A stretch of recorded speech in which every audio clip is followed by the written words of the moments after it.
Hello student, स्वागत है आप सभी का एजुकेशन बाय जेआरडी क्लासेस में। मैं ऋतिक आप सभी के लिए लाया हूँ मोस्ट इम्पोर्टेंट प्रश्न, जिनमें से हम लोग का रहेगा 20 प्रश्न और 20 प्रश्न ही हम लोग का रहेगा जीके का, यानी जीएस जीके का। ठीक है बच्चों, तो इस क्लास में हम लोग 20 प्रश्न करने वाले हैं और लास्ट में आपसे ये बताना कि इन 20 में से आप सभी का कितना आंसर सही हो रहा है बच्चों। ठीक है, तो चलो हम लोग शुरू करते हैं। तो हम लोग का जो पहला सवाल है बच्चों, भारतीय अंतरिक्ष अनुसंधान संघ के नए अध्यक्ष के रूप में किसे चुना गया है? बताओ आप सभी। जो भारतीय अंतरिक्ष अनुसंधान संगठन यानी इसरो कहा जाता है, जिसको ISRO, ISRO Indian space research organisation जिसका फुल फॉर्म होता है इंग्लिश में। तो आपसे बताओ कि इसका नए अध्यक्ष के रूप में किसे चुना जाएगा?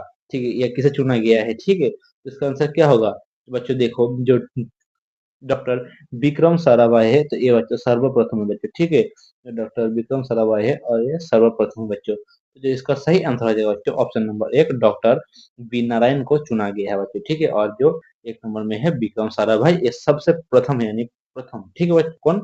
भारतीय अंतरिक्ष अनुसंधान संस्था के नए अध्यक्ष कौन है अभी? तो अभी है डॉक्टर बी नारायण। तो हम लोग चलते हैं दूसरा प्रश्न की तरफ।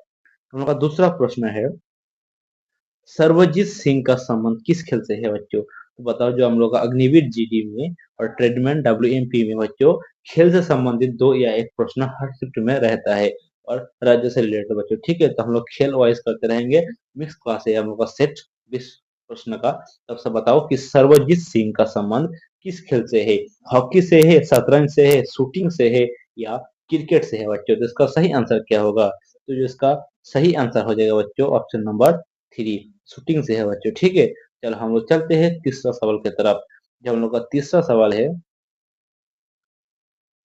2011 की जनगणना के अनुसार चौथा सबसे अधिक जनसंख्या वाला राज्य कौन सा है? तब सब बताओ कि 2011 के जनगणना के अनुसार चौथा सबसे बड़ा राज्य कौन सा है? तो बच्चों 2011 की जनगणना के अनुसार सबसे प्रथम में है उत्तर प्रदेश, दूसरा में है बिहार और तीसरा में है महाराष्ट्र। तो चौथा में कौन है बच्चों? तो चौथा में हो जाएगा पश्चिम बंगाल। ठीक है बच्चों, तो चलो हम लोग चलते हैं चौथा प्रश्न की तरफ। हम लोग का जो चौथा प्रश्न है, उत्तर प्रदेश ने काकोरी कांड का नाम बदलकर क्या कर दिया है? अब सब बताओ, जो उत्तर प्रदेश में काकोरी कांड का नाम बदलकर उसने क्या कर दिया है? काकोरी ट्रेन एक्शन या काकोरी ट्रेन, उपयुक्त दोनों या इनमें से कोई नहीं? तो इसका सही आंसर क्या होगा? तो इसका सही आंसर हो जाएगा बच्चों, ऑप्शन नंबर एक, काकोरी ट्रेन एक्शन बच्चों। ठीक है, चलो हम लोग चलते हैं पांचवा सवाल की तरफ। जो हम लोग का पांचवा सवाल है, किताब उल हिंद नामक पुस्तक के लेखक कौन है? तब सब बताओ, जो किताब उल हिंद पुस्तक है ये किसकी रचना है? किसका? आलबेरोनी, चाणक्य, रविंद्रनाथ टैगोर और इनमें से कोई नहीं? तो बताओ, जो हम लोग का राष्ट्रीय गान है वो किसने लिखा है? वो लिखा है रविंद्रनाथ टैगोर ने। और चाणक्य की एक किताब का नाम बताओ। जो हम लोग का क्या अर्थशास्त्र है वो किसने लिखा है? चाणक्य ने लिखा है। तो इसका इस प्रश्न का जो सही आंसर होगा बच्चों, ऑप्शन ए, अल बिरूनी ने किताब उल हिंद नामक की रचना की है बच्चों। ठीक है, चलो हम लोग चलते हैं छठवां प्रश्न की तरफ। छठवां प्रश्न है, अक्सर पुरस्कार 2024 में बेस्ट एक्टर अवार्ड का किसे मिला है? तो अक्सर पुरस्कार 2024 में बेस्ट एक्टर अवार्ड किसे मिला है बच्चों? एमा स्टोन या शाहरुख खान, दोनों या इनमें से कोई नहीं? तो इसका सही आंसर क्या होगा बच्चों? तो इसका सही आंसर होगा ऑप्शन नंबर एक, एमा स्टोन को। ठीक है, चलो हम लोग चलते हैं सातवां प्रश्न की तरफ। सातवां प्रश्न है 2000 रुकिएगा 2025 में 18वां प्रवासी भारतीय सम्मेलन का आयोजन कहाँ होगा? जब हम लोग का 2025 में 18वां प्रवासी दिवस मनाया जाने वाला है, वो कहाँ यानी किस शहर में होगा? क्या इंदौर, भुवनेश्वर, दिल्ली या मुंबई? इसका सही आंसर क्या होगा? इसका सही आंसर हो जाएगा बच्चों, ऑप्शन नंबर 2, भुवनेश्वर में होगा। कहाँ होगा? भुवनेश्वर में। चलो हम लोग चलते हैं आठवां प्रश्न की तरफ। आठवां प्रश्न है, धरातल के किस स्थान पर सर्वप्रथम भूकंप का अनुभव किया जाता है? ये प्रश्न में थोड़ा गलती है, तो इस प्रश्न होगा कि धरातल में जिस स्थान पर भूकंप का अनुभव होता है उसको क्या कहलाता है? उसको कहलाता है बच्चों भूकंप केंद्र। ठीक है बच्चों, उसको क्या कहलाता है? भूकंप केंद्र। तो आप लोग ठीक कर लेना। चलो हम लोग चलते हैं नवा प्रश्न की तरफ। जो बच्चे नए हैं इस चैनल को जरूर सब्सक्राइब करना और क्लास कैसी लग रही है आप सभी को बताना। और इसके बाद में भी हम लोग जो करंट अफेयर्स की क्लास कल लाए थे और भी लाएंगे, तो आप सभी का एक दिन होगा टॉपिक वाइज रात में जो होता है हम लोगों से यानी शाम को वो चलता रहेगा, और दिन में जो हम लोग का 11 बजे डेली रोजाना प्रैक्टिस होता है वो चलते रहेगा बच्चों, ठीक है। और क्लास अच्छे लग रहा है आप सभी को तो लाइक एक जरूर कीजिएगा बच्चों, ठीक। तो हम लोग का नवा प्रश्न है, उच्च दाब क्षेत्र से भूकंप सागर की ओर बढ़ने वाली प्रवण क्या होती है? देखो, व्यापारिक पवन बच्चों, ठीक है, क्या होती है? व्यापारिक प्रवण। जो हम लोग का 10वां प्रश्न है फुटबॉल में खिलाड़ियों की संख्या कितनी होती है? तो बच्चों, ये जो हम लोग खिलाड़ियों संख्या, खिलाड़ियों कौन खेल से कौन खिलाड़ी संबंध है, ये भी बहुत अच्छे से पूछा जाता है अग्निवीर में। तो बताओ आप सभी, जो फुटबॉल में खिलाड़ियों की संख्या कितनी होती है? तो इसका सही आंसर क्या होगा? 11, 8, 9 या 12? इसका सही आंसर होगा बच्चों 11। तो बताओ फुटबॉल में कितने मिनट का टाइम होते हैं? तो फुटबॉल में 90 मिनट का टाइम होता है, यानी 90 मिनट का टाइम होता है। तो इसका जब 45-45 का हाफ होता है बच्चों, दो पाली होता है 45-45 का, तो इसके बीच में आप सभी को रेस्ट दिया जाता है, यानी कि हाफ टाइम दिया जाता है। वो कितने मिनट का होता है बच्चों? तो वो होता है आपका 15 मिनट का बच्चों, ठीक है। चलते हैं हम लोग, अगर आपको समझ गया तो ठीक है, नहीं तो कमेंट करके बताना कि सर ये समझ में नहीं आया, ठीक है। क्वेश्चन नंबर जरूर लिख देना।